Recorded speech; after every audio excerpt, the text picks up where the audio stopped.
Brian, thank you. A man who says he is a medical marijuana patient is suing the city of Wyoming over its proposal to ban medical marijuana.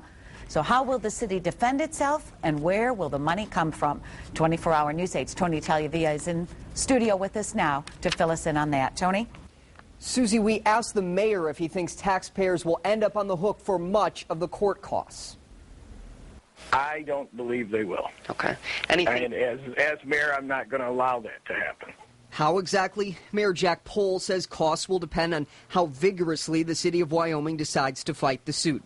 And he says outside groups could aid in that fight, including a legal defense fund run by an organization that represents Michigan cities. Retired lawyer John Turbeek brought the case against the city. Why did you file this suit? I filed it to protect our rights under state law. The city's medical marijuana ordinance is a blanket ban. The city council passed it once, but it won't take effect unless the council passes it again.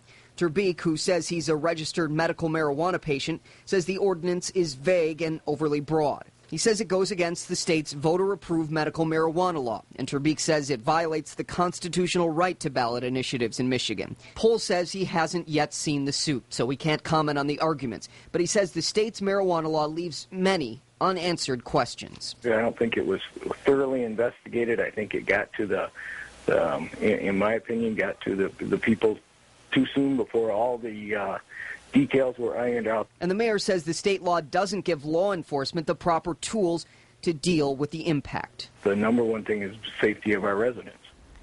The mayor says the city and therefore taxpayers could face some costs. He says that's worth it because of the public safety issue now. The mayor says the state's law was going to end up in court someplace, and this may speed that process up. We'll be tracking it. Brian?